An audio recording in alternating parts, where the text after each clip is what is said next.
Greetings to you all in the name of our Lord and Savior Jesus Christ. I welcome each and every brothers and sisters and all the church members to this Sunday service. As you're watching this video and as you're listening to the Word of God, God will definitely bless each and every one of you and your family. In today's world, whenever we receive any gifts or any help from our friends, be it our relatives, our near or dear ones, or any of our family members, then we turn out to be thankful to them. Sometimes we are thankful to them our whole life, or for that particular moment, or in different situations. But in the Bible we see that as we are thankful to God, as we show our importance and as we praise God, exalt God for all His greatness, all the blessings that He has poured upon us, that is when it turns out to be a blessing for us. At times we praise and we are thankful for different situations. The persons who are around us, we thank them. We speak about their greatness, how they came and helped us in this difficult situation. We praise or we show the greatness of different things. But the Bible says that we have to always exalt and praise God, give Him the most and the uttermost importance, and to speak about His greatness. That is where the blessing lies. In the book of Daniel, chapter 4, verses 37, we see how Nebuchadnezzar praises God. He exalts God. Why?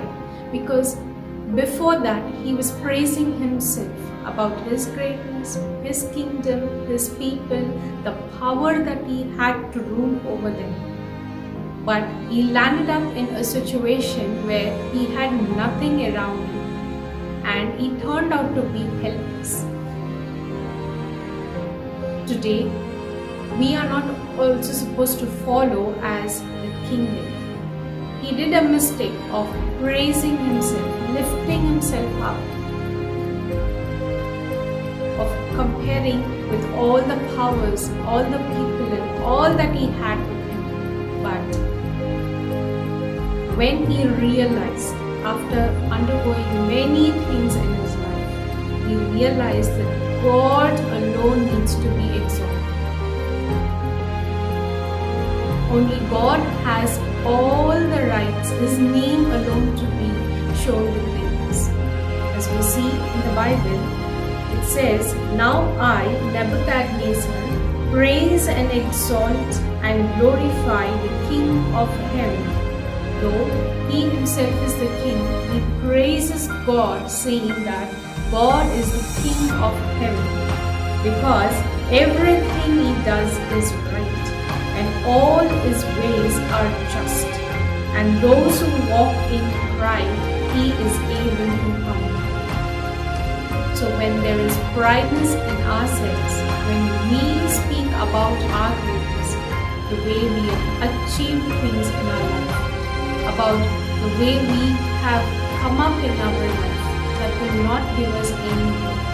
But as and when we praise God and give Him the glory, as and when we speak about His greatness, definitely God's grace and His blessing will rest upon us.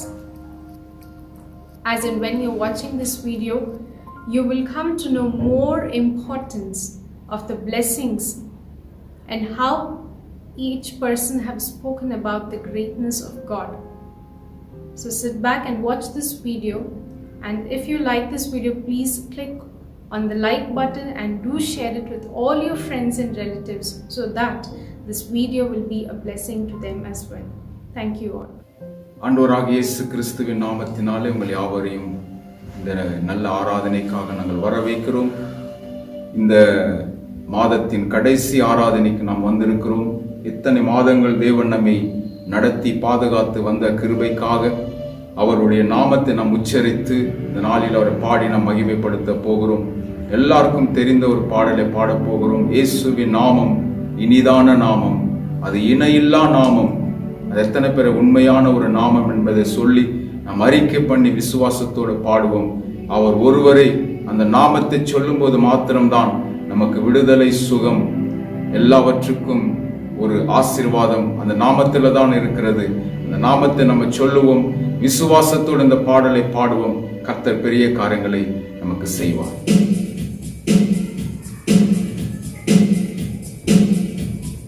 இயேசுவின் நாமம் இனிதான நாமம், இணையில்லா நாமம், இன்ப நாமம்.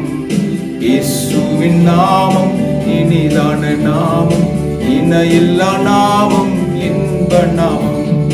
பாவத்தை போக்கும், பயம் அதை நீக்கும், பரம சந்தோஷம் பக்தருக்கு அளிக்கும்.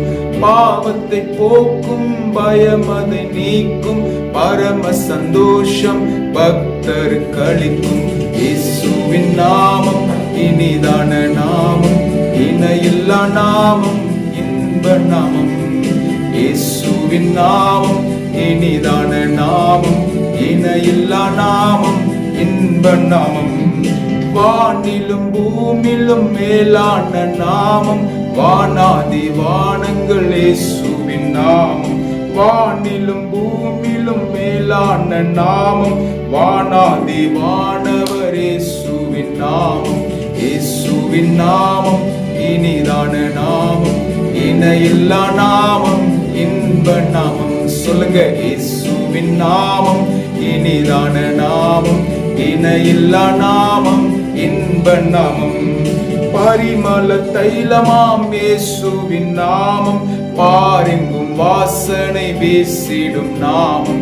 பரிமள தைலமாம் இயேசுவின் நாமம், பாரெங்கும் வாசனை வீசிடும் நாமம். இயேசுவின் நாமம் இனிதான நாமம், இணையில்லா நாமம், இன்ப நாமம். இயேசுவின் நாமம் இனிதான நாமம், இணையில்லா நாமம், இன்ப நாமம். நேற்றும் இன்றும் என்றும் மாறிடா நாமம், நம்பினோரை என்றும் கைவிடா நாமம். நேற்றும் இன்றும் என்றும் மாறிடா நாமம், நம்பினோரை என்றும் கைவிடா நாமம். இயேசுவின் நாமம் இனிதான நாமம், இணையில்லா நாமம், இன்ப நாமம். இயேசுவின் நாமம் இனிதான நாமம், இணையில்லா நாமம், இன்ப நாமம்.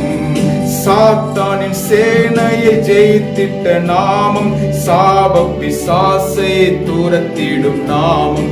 சாத்தானின் சேனையை ஜெயித்திட்ட நாமம், சாப பிசாசை துரத்திட்ட நாமம். இயேசுவின் நாமம் இனிதான நாமம், இணையில்லா நாமம், இன்ப நாமம். இயேசுவின் நாமம் இனிதான நாமம், இணையில்லா நாமம், இன்ப நாமம். முழங்கால் யாவும் முடங்கிடும் நாமம், மூன்றில் ஒன்றாக ஜொலிப்பவர் நாமம். முழங்கால் யாவும் முடங்கிடும் நாமம், மூன்றில் ஒன்றாக ஜொலிப்பவர் நாமம். இயேசுவின் நாமம் இனிதான நாமம், இணையில்லா நாமம், இன்ப நாமம். எங்கள் இயேசுவின் நாமம் இனிதான நாமம், இணையில்லா நாமம், இன்ப நாமம். நம்ம இயேசுவின் நாமம் இனிதான நாமம், இணையில்லா நாமம், இன்ப நாமம். வானிலும் பூமியிலும் மேலான நாமம், வானாதி வானவர் இயேசுவின் நாமம். வானிலும் பூமியிலும் மேலான நாமம், வானாதி வானவர் இயேசுவின் நாமம். இயேசுவின் நாமம் இனிதான நாமம், இணையில்லா நாமம், இன்ப நாமம். எங்கள் இயேசுவின் நாமம் இனிதான நாமம், இணையில்லா நாமம், இன்ப நாமம். எல்லாரும் சேர்ந்து விசுவாசத்தோடு அறிக்கை பண்ணுவோம். எல்லா நாமத்துக்கும் மேலான ஒரு நாமம் பிதாவாகிய தேவன் நமக்கு கொடுத்திருக்கிறார். நம்மை ரட்சிக்க, நம்மை ஆசீர்வதிக்க, நம்மை உயர்த்த, நமக்கு சுகத்தை கொடுக்க இயேசு என்கிற ஒரு உன்னதமான நாமத்தை தேவன் நமக்கு கொடுத்திருக்கிறார். பிலிப்பியர் 2 சொல்லப்பட்டிருக்கிறபடியே அவர் தம்மை மரண பரியந்தம் தாழ்த்தபடினாலே எல்லா நாமத்திற்கு மேலான நாமத்தை பிதாவாகிய தேவன் இயேசுவுக்கு கொடுத்திருக்கிறார். அவருக்கு முன்பதாக எல்லா முழங்கால்களும் முடங்க வேண்டும், எல்லா நாவுகளும் அறிக்கை செய்ய வேண்டும். அப்பேற்பட்ட ஒரு உன்னதமான நாமத்தை தேவன் நமக்கு கொடுத்திருப்பதனால எல்லாரும் இருக்கிற இடத்துல அந்த நாமத்தை சொல்லி ஸ்தோத்திரம் பண்ணி அவரை நாம் துதிப்போம். சங்கீதக்காரன் சொல்லது போல 103ஆம் சங்கீதத்தில் எழுதியிருக்கிறபடி, என் ஆத்துமாவே கர்த்தரை ஸ்தோத்திரி, என் முழு உள்ளமே பரிசுத்த நாமத்தை ஸ்தோத்திரி. எதற்காக? அவர் நம்முடைய குற்றங்களை மன்னித்திருக்கிறார், நம்முடைய நோய்களை நீக்கி இருக்கிறார், நம்மை சுகமாய் வைத்திருக்கிறார். அதற்காக நாம் இருக்கிற இடத்துல நன்றியோடு கூட ஃபாதர் பெர்க்மன்ஸ் பாட்டு புத்தகத்திலிருந்து 400வது பாடல் நாம் பாட போகிறோம். என் ஆத்துமாவே நன்றி சொல்லு. இந்த பாடல் என்னோடு கூட சேர்ந்து நம்ம பாடி கர்த்தருடைய நாமத்தை நாம மகிமைப்படுத்துவோம்.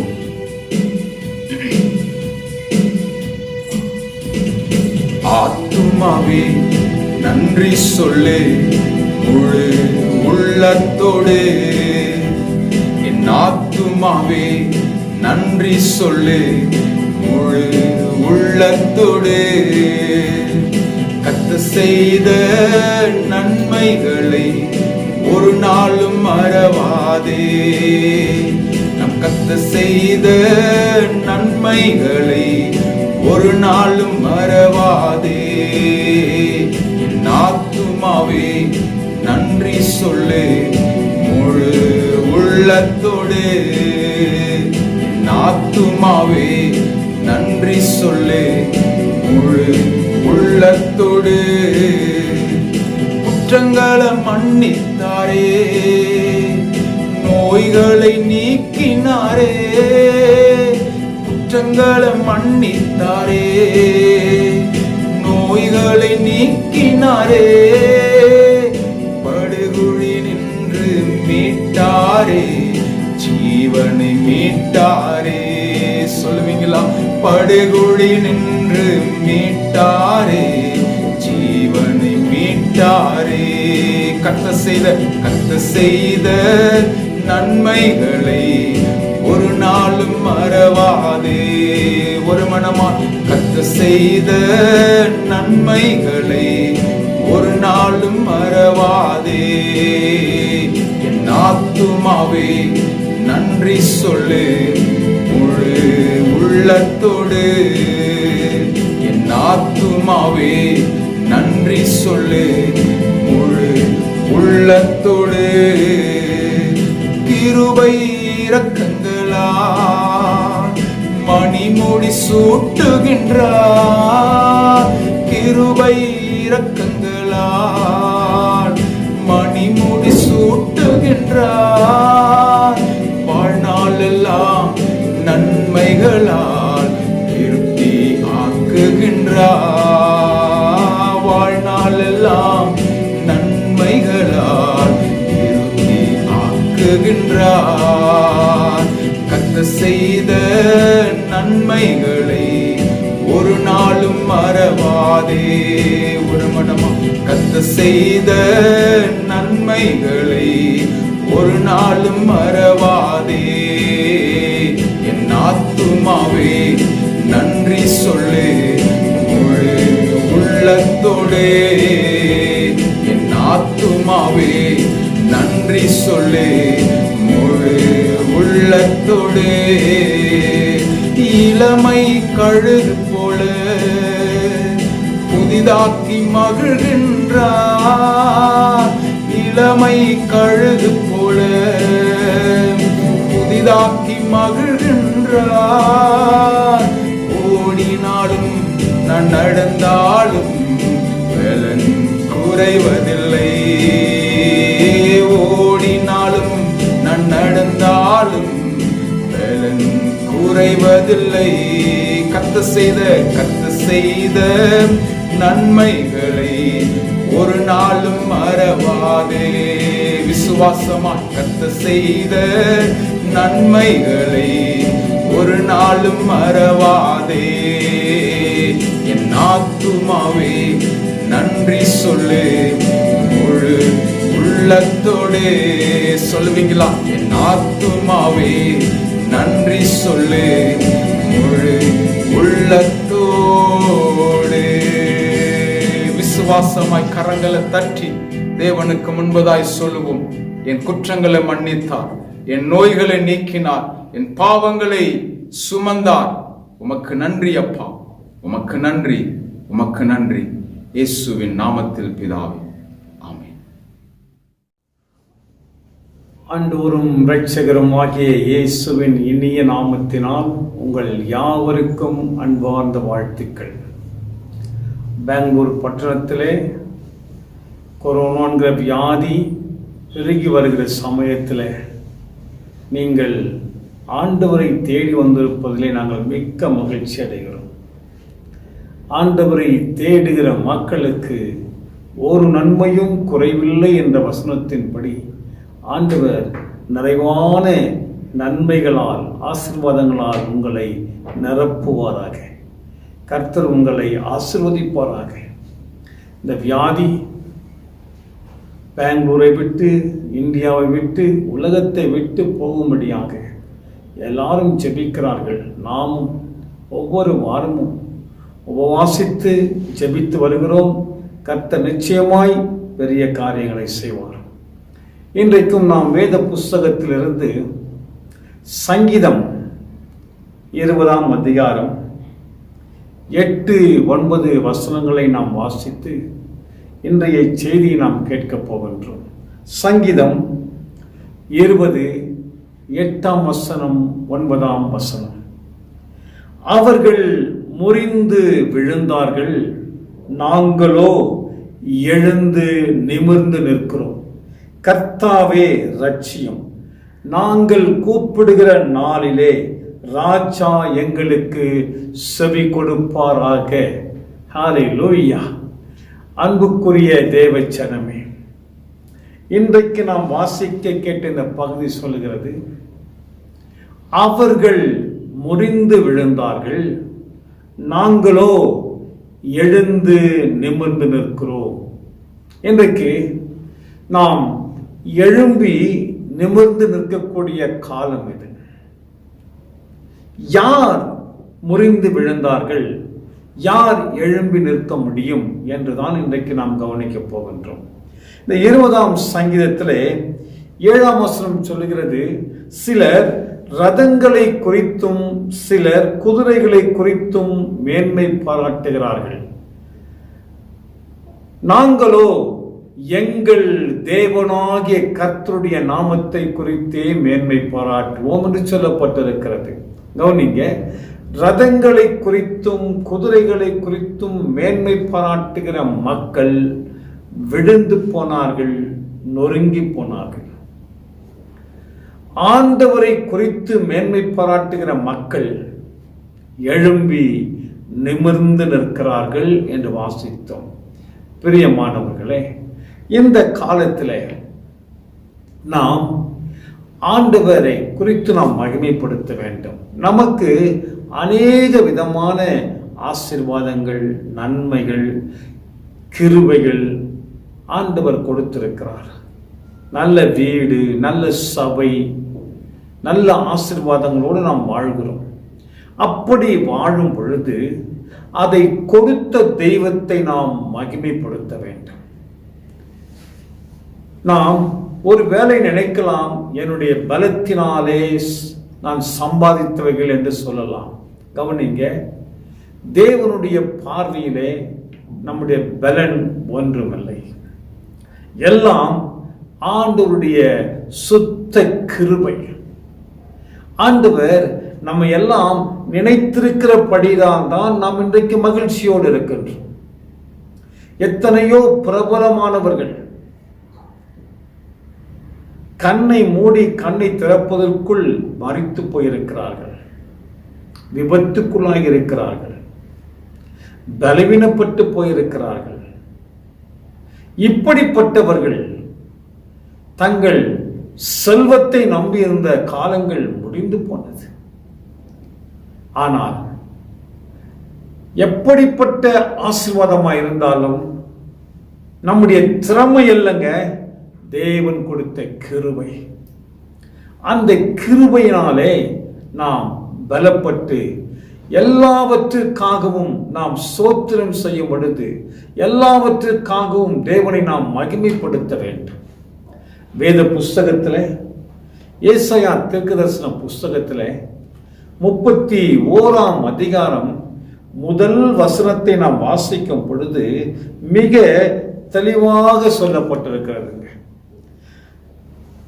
சகாயம் அடையும்படி இஸ்ரவேலுடைய பரிசுத்தரை நோக்காமலும் கர்த்தரை தேடாமலும் எகிப்துக்கு போய் குதிரைகள் மேல் நம்பிக்கை வைத்து ரதங்கள் அநேகமாய் இருப்பதினாலே அவர்களை நாடி குதிரை வீரர் மகா பலசாலிகளாய் இருப்பதினாலே அவர்களை நம்பிக்கொண்டிருக்கிற மக்களுக்கு ஐயோ என்று வேதம் சொல்லுகிறது. கவனிங்க, கர்த்தரை தேடாமலும் பரிசுத்தமான தெய்வத்தை நோக்காமலும் இருந்து தங்களுடைய கண்களுக்கு முன்பாக இருக்கிற பெரிய ரதங்களை குறித்தும் குதிரைகளை குறித்தும் மேன்மை பாராட்டுகிற மக்களுடைய நிலைமையை குறித்து தான் இங்கே வேதத்தில் வாசித்தோம். கவனிங்க, நமக்கு எத்தனை நன்மைகள் கிடைத்திருந்தாலும் எத்தனை ஆசீர்வாதங்களாய் நாம் இருந்தாலும் அதை கொடுத்த தெய்வத்தை நோக்காமலும் அவரை நோக்கி ஜெபிக்காமலும் இருந்தால் அது ஆசீர்வாதமாய் இருக்காதுங்க. ஆகையினாலே வேதம் சொல்லுகிறது, கர்த்தரை கண்டடையத்தக்க சமயத்தில் அவரை தேடுங்கள், அவர் சமீபமாய் இருக்கையிலே அவரை நோக்கி கூப்பிடுங்கள் என்று சொல்லப்பட்டிருக்கிறது. அப்படியானால் கவனிங்க, எந்த சூழ்நிலையிலும் எல்லாவற்றிற்காகவும் நாம் தேவனை மகிமைப்படுத்த வேண்டும். தேவனுக்கு நாம் நன்றி பலிகளை செலுத்த வேண்டும். அவரை நம்முடைய வாழ்க்கையிலே மறக்க கூடாது. ஆண்டவரை மறக்க கூடாது. ஏன் தெரியுங்களா? அவர் சகலவற்றையும் நமக்கு நன்மைக்கு ஏதுவாக மாற்றி கொடுக்கிறார். வேத புஸ்தகத்திலே தன்னை தானே உயர்த்தின எத்தனையோ மக்களை குறித்து சொல்லப்பட்டிருக்கிறது. அதோனியா என்கிறதான ஒரு மனுஷன் தன்னை தானே உயர்த்தி தனக்கு முன்பாய் ஓடுகிற குதிரை வீரர்களையும் ரதங்களையும் பற்பல ஆசீர்வாதங்களை சம்பாதித்தான்.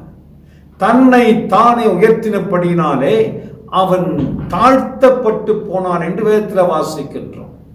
அன்புக்குரியவர்களே, இந்த காலத்தில் நாம் நம்மை ஆசீர்வதித்த நம்மை உருவாக்கின அந்த தேவாதி தேவனுக்கு நாம் மேன்மையை கொண்டு வர வேண்டும், மகிமையை கொண்டு வர வேண்டும்.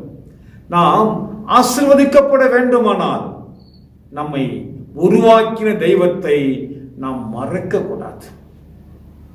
அப்போஸ்தலனாகிய பவுல் 1 கொரிந்தியர் 1ஆம் அதிகாரம் 23ஆம் வசனத்திலே சொல்லுகிறார், நாங்களோ சிலுவையில் அறையப்பட்ட இயேசுவையே பிரசங்கிக்கிறோம். ஆம், நாம் இயேசுவை மகிமைப்படுத்தும் பொழுது அவரை உயர்த்துகிற எந்த ஸ்தானத்திலும் அவர் இறங்கி வருகிற தேவனாய் இருக்கின்றார். நான் ஒரு முறை மிக அருகில் இருக்கிறதான வாங்கூர் லேட்டு பகுதியிலே ஒரு மாலை கூட்டத்தை நாங்கள் வைத்திருந்தோம். அந்த கூட்டம் ஆரம்பித்த உடனே சில எதிர்ப்புகள் வந்தது. எங்களுக்கு இந்த இடத்துல கூட்டம் வைக்கக்கூடாது என்று சொல்லி எதிர்ப்புகள் வந்தது. அப்பொழுது ஆராதிக்கிற சமயம் பாடுகிற மக்கள் பாடிக்கொண்டிருக்கிறார்கள். நான் ஒரு பக்கத்தில் உட்கார்ந்து, ஒரு பக்கம் பயம், இன்னொரு பக்கம் ஆண்டவரே உமக்கு ஸ்தோத்திரம் ஸ்தோத்திரம், உம்மை நம்பி வந்திருக்கிறோம், நீர் எங்கள் மத்தியில வாங்க என்று சொல்லி ஸ்தோத்திரம் பண்ணிக்கொண்டே இருந்தோம். அந்த பக்கம் பாடிக்கொண்டிருக்கிறார்கள், இந்த பக்கம் ஸ்தோத்திரம் செய்து கொண்டிருக்கிறோம். அப்பொழுது திடீரென்று அந்த கூட்டத்தில் பிசாசினால் பீடிக்கப்பட்ட ஒரு சகோதரி. அவர்கள் மிக சத்தமிட்டு ஆடி கீழே வந்து அவர்கள் சத்தம் போட்டுக் கொண்டிருக்கிறார்கள். பாட பாட தேவ வல்லமை இறங்கினது. கவனிங்க, யாரெல்லாம் எதிர்ப்பு தெரிவித்தார்களோ அமைதலாய் மாறிட்டாங்க. ஏன் தெரியுங்களா? இது சாதாரண கூட்டம் அல்ல. இவர்கள் ஆராதிக்கிற தேவன் இன்றைக்கும் ஜீவிக்கிறார். பாடும் பொழுதே செபிக்கும் பொழுதே அற்புதங்கள் நடக்கிறது என்று சொல்லி அவர்கள் மிகவும் சந்தோஷமாக கூட்டத்தை நடத்த உதவி செய்தார்கள். கவனிங்க, எந்த இடத்துல ஆண்டவரை மகிமைப்படுத்துகிறோமோ அந்த இடத்திலே அற்புதங்கள் நடக்கும். ஆண்டவரை உயர்த்துகிற எல்லா இடங்களிலும் நன்றாய் கவனித்து பாருங்க. எந்த சகோதரனோ சகோதரியோ எந்த குடும்பமோ எந்த சபையோ ஆண்டவரை உயர்த்துகிற சபை, ஆண்டவரை உயர்த்துகிற குடும்பத்திலே நன்றாய் கவனித்து பாருங்க. அவர்கள் தலை குனிந்து நடக்க மாட்டாங்க, தலை நிமிர்ந்து நிற்பார்கள். மகிழ்ச்சியோடு இருப்பார்கள், ஆரவாரத்தோடு இருப்பார்கள். ஏன் தெரியுங்களா? கர்த்தர் எனக்காக யாவற்றையும் செய்து முடிப்பார். கர்த்தர் எனக்காக யாவற்றையும் செய்வார். நம்பிக்கையோடு இருப்பார்கள். பிரியமானவர்களே, இந்த சங்கீதத்தை நாம் வாசித்து பார்க்கும் பொழுது இந்த சங்கீதத்தில் அநேக காரியங்கள் எழுதப்பட்டிருக்கிறது. இந்த 20ஆம் சங்கீதம் நாம் அநேக முறை வாசித்திருக்கிறோம். அப்படி வாசிக்கும் பொழுது இந்த சங்கீதத்திலே கர்த்தர் நமக்கு கொடுத்திருக்கிற காரியங்களை நாம் நன்றாய் பார்க்கும் பொழுது முதல் வசனம் சொல்கிறது, ஆபத்து காலத்திலே கர்த்தர் உமது ஜெபத்தை கேட்பாராக. கவனிங்க, நாம் ஏன் தேவனை மேன்மை பாராட்ட வேண்டும் தெரியுங்களா? நம்முடைய ஆபத்து காலத்திலே கர்த்தர் நம்முடைய ஜெபத்தை கேட்பார். ஆபத்து காலத்திலே கர்த்தர் நம்முடைய ஜெபத்தை கேட்பார். யாக்கோபின் தேவன் நமக்கு உயர்ந்த அடைக்கலமாய் இருப்பார். அது மாத்திரமல்ல, அதே சங்கீதம் 24 வாசிக்கும் பொழுது அவர் உமது மன விருப்பத்தின்படி கொடுப்பார். இன்றைக்கு அநேக குடும்பத்தில் அநேக விதமான தேவைகள் உண்டு, விருப்பங்கள் உண்டு. அந்த மன விருப்பங்களை நிறைவேற்றி கொடுக்கிறவர் ஆண்டவர். நமக்கு அநேக காரியங்கள் நம்முடைய பார்வைக்கு ஆகாததாக இருக்கும். ஆனால் வேதம் சொல்லுங்க, சங்கீதம் 20ஆம் சங்கீதம் 4ஆம் வசனத்தில், 21ஆம் சங்கீதம் 2ஆம் வசனம், 37ஆம் சங்கீதம் 4ஆம் வசனம், 145ஆம் சங்கீதம் 79ஆம் வசனத்தை வாசிக்கும் பொழுது அவர் நம்முடைய மன விருப்பத்தின்படி செய்கிறவர், நம்முடைய உள்ளத்தினுடைய வாஞ்சைகளை நிறைவேற்றுகிறவர். ஆகையினாலே நாம் அவரை மேன்மை பாராட்ட வேண்டும். ஏன்? நம் ஜெபத்தை கேட்கிறார், நம்முடைய குடும்பத்தில் அற்புதங்களை செய்கிறார், நம்முடைய மன விருப்பங்களை நிறைவேற்றுகிறார். நம்மால் கூடாதது ஆண்டவராலே கூடும். ஆகையினாலே மன விருப்பங்களை நிறைவேற்றுவது மாத்திரமல்லங்க, சங்கீதம் 26 வாசித்து பாருங்கள். அவர் தம்முடைய பரிசுத்த வானத்தில் இருந்து ஜெபத்தை கேட்பார். கவனிங்க, வானம் அவருடையது, பூமியை மனுபுத்திரருக்கு கொடுத்திருக்கிறார். அந்த பரிசுத்த வானத்தில் இருந்து நம்முடைய ஜெபங்களை எல்லாம் கேட்கிறார். ஜெபங்களை கேட்டு ஜெயத்தை கொடுக்கிறார். ஆகையினாலே அவரை யாரெல்லாம் மேன்மை பாராட்டுகிறார்களோ, அவர் செய்த நன்மைகளை சொல்லுகிறார்களோ, அவர் செய்த உபகாரங்களை சாட்சியாய் சொல்லுகிறார்களோ, அவர்கள் எழும்பி நிமிர்ந்து நிற்பார்கள். அவர்கள் முறிந்து விழமாட்டார்கள், எழும்பி நிமிர்ந்து நிற்பார்கள். வேத புஸ்தகத்தில் வாசிக்கிறோம், எகிப்தின் சேனை இஸ்ரவேல் மக்களுக்கு முன்பாக வந்த பொழுது, கவனிங்க, இஸ்ரவேல் மக்கள் முன்னாலே போய்கொண்டிருக்கிறார்கள், பின்னாலே ஒரு பெரிய கூட்டம் வந்து கொண்டிருக்கிறது, ரதங்களோடும் குதிரைகளோடும் வந்து கொண்டிருக்கிறார்கள். அப்பொழுது இஸ்ரவேல் மக்களுக்கு தெரிந்தது. அவர்கள் மோசேக்கு சொல்லுகிறார்கள். மோசே என்ன தெரியுமா செய்தார்? ஆண்டவரை நோக்கி பார்த்தார். இஸ்ரவேல் சேனைக்கு முன்பாய் வந்த தேவதூதன் இஸ்ரவேல் ஜனங்களுக்கு பின்னாலே வந்தார். எந்த ரதங்களோடும் குதிரைகளோடும் இஸ்ரவேல் மக்களை பிடிக்க வேண்டும் என்று சொல்லி வந்த அந்த எகிப்தின் கூட்டம், கவனிங்க, அவருடைய கண்கள் குருடாக்கப்பட்டபடியினாலே எங்கே போகிறோம் என்று சொல்லி அறியாதபடிக்கு அவர்கள் தடுமாறினார்கள் என்று வேதம் சொல்லுகிறது. அதற்கு பிறகு மோசே ஆண்டவரை நோக்கி கூப்பிட்ட பொழுது ஆண்டவர் சொன்னார், மோசே, உன் கரத்தில் இருக்கிற கோலை உயர்த்து. அவன் உயர்த்தின பொழுது அந்த சிவந்த சமுத்திரம் இரண்டாய் பிளந்தது. கவனிங்க, இஸ்ரவேல் ஜனங்கள் அந்த சிவந்த சமுத்திரத்தோடு நடந்து போகிறார்கள். அப்படி போகும் பொழுது ரதங்களோடும் குதிரைகளோடும் வந்தவர்கள் வேகமாய் அவர்களும் வருகிறார்கள். ஆனால் ரதங்களை நம்பி குதிரைகளை நம்பி வந்தவர்கள் ஜலத்தினாலே அவர்கள் அழிக்கப்பட்டார்கள். அவருடைய ரதங்கள் உருண்டு விழுந்தன, குதிரைகள் தடுமாறின. ஆனால் ஆண்டவரை நம்பின மக்கள் தலை நிமிர்ந்து ஜெயத்தோடு அக்கறைக்கு போனார்கள். தங்கள் பலத்தை நம்பினவர்கள், ரதங்களை நம்பினவர்கள், குதிரைகளை நம்பினவர்கள் சமுத்திரத்திலே அழிக்கப்பட்டு போனார்கள். அன்புக்குரியவர்களே, கர்த்தரை நோக்காமல், அவரை தேடாமல் தங்கள் செல்வத்தின் மீதும் ஆசி அந்தஸ்தின் மீதும் தம்முடைய பெயர் பிரஸ்தாபங்களை நம்பியிருக்கிற மக்கள் அவர்கள் முறிந்து விழுந்தார்கள். எந்த சூழ்நிலையிலும் நம்மை ஆதரிக்கிறவர் ஆண்டவர், நமக்கு கிருபைகளை கொடுத்தவர் அவர்தான், ஆசி அந்தஸ்தை கொடுத்தவர் அவர்தான். வானமும் அவருடையது, பூமியும் அவருடையது.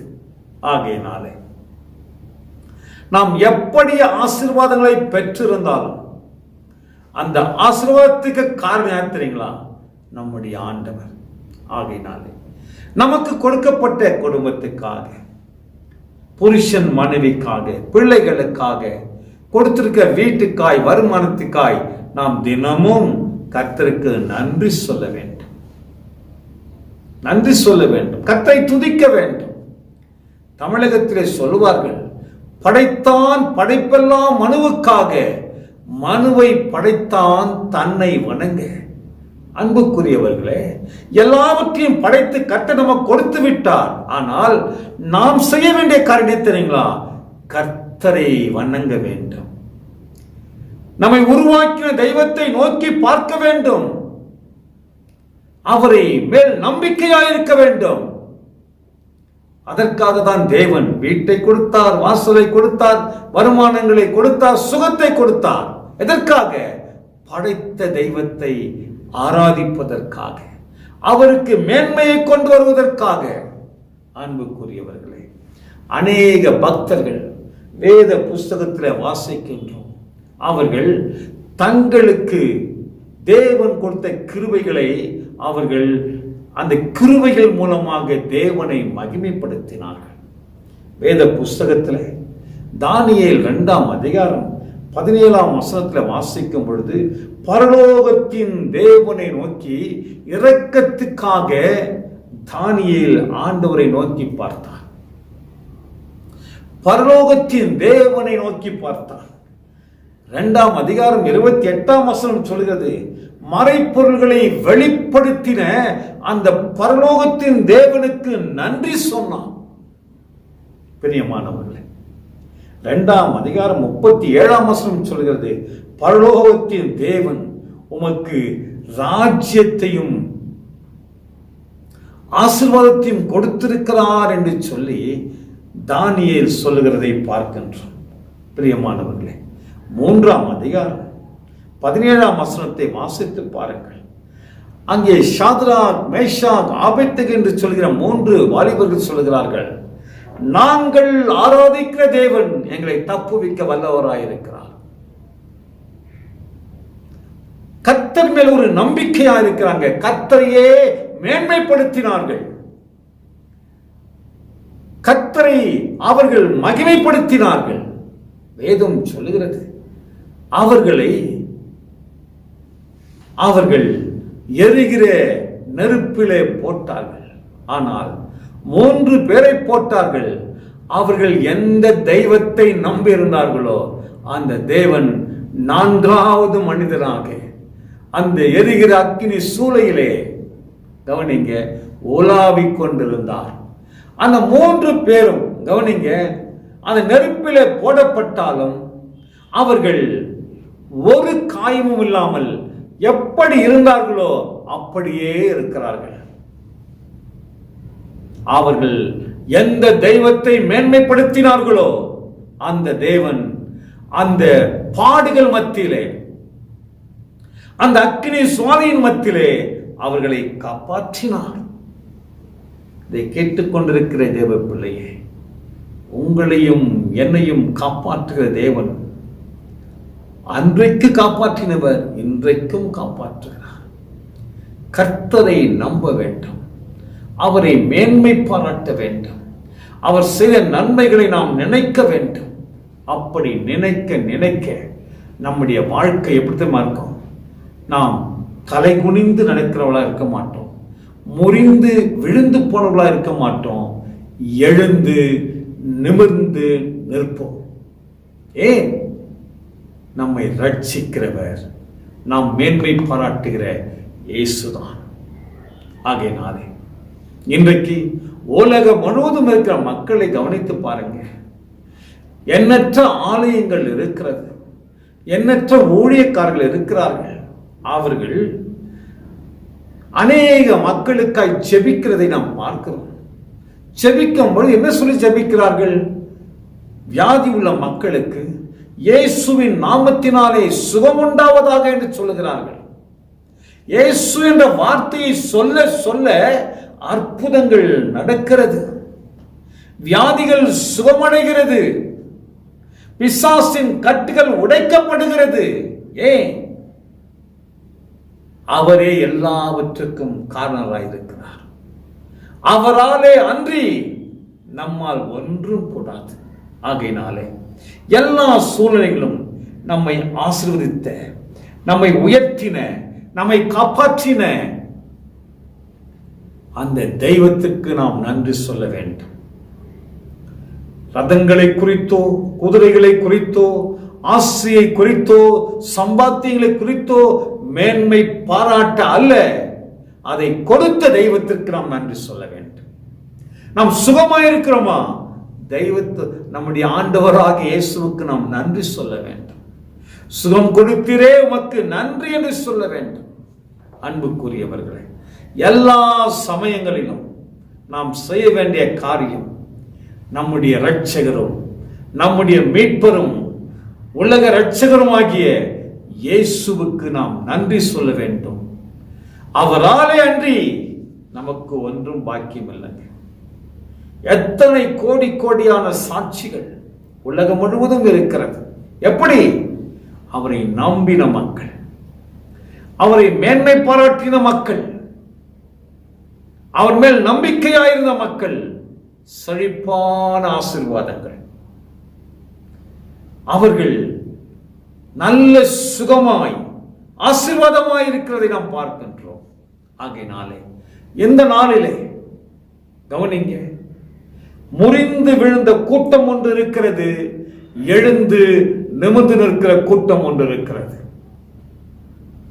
நாம் எழுந்து நிமிர்ந்து நிற்க வேண்டுமானால் அந்த தெய்வத்தை மகிமைப்படுத்த வேண்டும், அவரை துதிக்க வேண்டும். எல்லாமே அவர்தான் என்று சொல்ல வேண்டும். நாம் இன்றைக்கு நிற்பதும் நிர்மூலம் ஆகாதிருப்பதும் அவருடைய சுத்த கிருபை. பைபிள் சொல்கிறது, அவருடைய இரக்கங்களுக்கோ முடிவில்லை, தலைமுறை தலைமுறையாய் தாங்குகிறார். ஒரு தகப்பன் தன் பிள்ளைக்கு இறங்குவது போல கர்த்தர் தமக்கு பயந்த மக்களுக்கு இரக்கம் செய்கிறார். ஆகையினாலே அன்புக்குரியவர்களே, கர்த்தர் இரக்கம் செய்கிறவர், நம்மை தாங்குகிறவர், நம்மை உயர்த்துகிறவர். நாம் அவரை துதிக்க துதிக்க, அவரை மேன்மை பாராட்டும் பொழுது எண்ணற்ற நன்மைகளால் நம்மை நிரப்புகின்றார். ஆகையினாலே இந்த சத்தியத்தை கேட்கிற நம்முடைய வாழ்க்கை தலை நிமிர்ந்து நிற்கிற வாழ்க்கையா மாற வேண்டும். நாம் உயர்த்தப்பட வேண்டும், சமுதாயத்திலே ஆசீர்வதிக்கப்பட வேண்டும். ஒரே வழி என்ன தெரியுங்களா? அவர் செய்த நன்மைகளுக்காக அவருக்கு நாம் நன்றி பலிகளை சொல்ல வேண்டும்.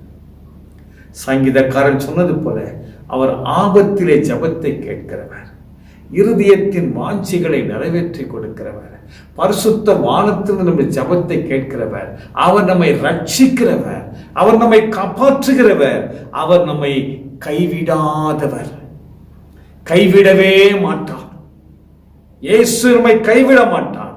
நாம் செய்ய வேண்டியது அவரையே மேன்மைப்படுத்துவோம், அவரையே மகிமைப்படுத்துவோம். அவர் நிச்சயம் நம்மை ஆசீர்வதிப்பார், நிச்சயம் நம்மை ஆசீர்வதிப்பார். கண்களை மூடும். பரிசுத்தம் உள்ள பிதாவே, இந்த மனமகிழ்ச்சியான நாளுக்காய் ஸ்தோத்திரப்பா.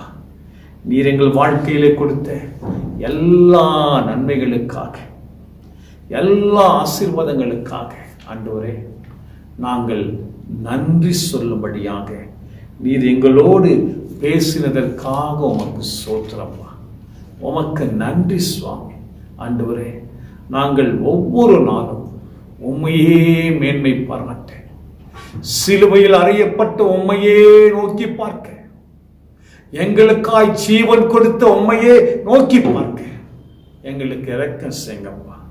நாங்கள் ஒவ்வொரு நாளும் பெற்றுக்கொள்கிற நன்மைகள் நீர் எங்களுக்கு கல்வாரி சிலுவையிலே சம்பாதித்து கொடுத்தவைகள்.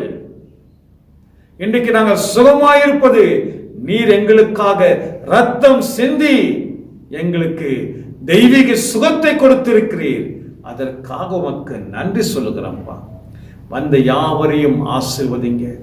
சத்தியத்தை கேட்டுக் கொண்டிருக்கிற ஒவ்வொரு குடும்பமும் தலை நிமிர்ந்து நிற்க, ஒவ்வொரு குடும்பமும் சாட்சியாய் நிற்க, ஒவ்வொரு குடும்பமும் சத்துருவை ஜெயிக்க கிருபை கொடுங்க. ஆசீர்வதிங்கப்பா, ஆசீர்வதிங்க. இயேசுவின் நாமத்தில் ஜெபிக்கிறோம் எங்கள் நல்ல பிதாவே. ஆமென், ஆமென், ஆமென். கர்த்தர் உங்கள் யாவரையுமாய் ஆசீர்வதிப்பார். எழும்பி நின்று தேவனுடைய ஆசீர்வாதத்தை பெற்றுக்கொள்ளக்கூடிய சமயத்துக்கு வந்திருக்கிறோம். நம்மெல்லாம் எழும்பி நிற்போம். நம்முடைய வலது கரத்தை உயர்த்தி ஆண்டவருக்கு நாம் நன்றி சொல்லுவோம்.